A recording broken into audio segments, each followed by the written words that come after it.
విశాఖ జిల్లా ధన్యవాదాలు తెలియజేస్తూ సంజీవ్ రెడ్డి గారు ఆ మహోత్సవ కార్యక్రమానికి కూడా అందరూ రావాలని కోరుతున్నాం. మరి ఈ సందర్భంగా మరి అక్కడ అందరూ వేలాది మంది జనం ఉంటారు.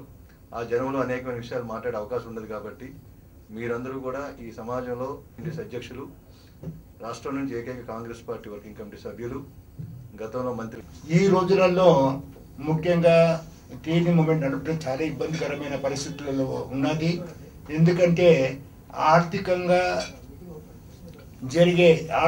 ఇప్పుడు ఏదైతే విషయాలు జరుగుతూ ఉన్నాయో, లేక ఆర్థిక పరిస్థితి మందంగా ఉండి చాలా స్లో డౌన్ అయిపోయి దానివల్ల చాలా పరిశ్రమలు ఇబ్బందులు పాలవుతున్నాయి అనే విషయాన్ని నేను వేరే చెప్పవలసిన అవసరం లేదు. ప్రపంచంలో పోటీ పడి మరి ఉన్నత దేశాల యొక్క సరుకుతో సమానంగా మేము పోటీ పడాలి కాబట్టి మాకు లేబర్ కాస్ట్ తగ్గాలి.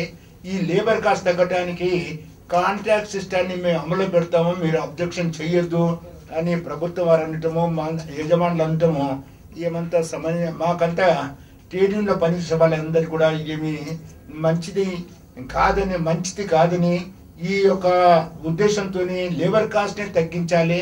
కార్మికుడు కష్టపడి పనిచేసిన తర్వాత వాడి ఆర్థిక పరిస్థితిని దుస్థితిగా చేసి మరి ఆర్థిక పరిస్థితుల్లో వాడు కుటుంబం బతకలేనటువంటి చిన్న జీతాలలో బతకమని చెప్పటము ఇది ఆర్థికంగా కంపెనీకి ఫ్యాక్టరీకి లాభం చేయటం జరుగుతుండొచ్చు, కానీ దేశంలో బీదతనానికి విరుద్ధంగా పోరాటం కాదు, ఎక్స్‌ప్లాయిటేషన్ విరుద్ధంగా పోరాటం కాదని మేము ట్రేడ్ యూనియన్ వాళ్ళంతా కూడా భావిస్తూ ఉన్నాం. అందరం కలిసి ప్రయత్నం చేయాలని.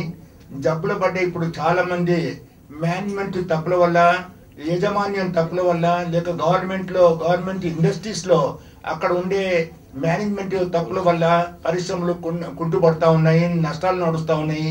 అటువంటి వారి తప్పుడు చర్యల వల్ల ఇండస్ట్రీ సఫర్ అవుతా ఉంది, దానివల్ల వర్కర్ కూడా సఫర్ అవుతున్నారు.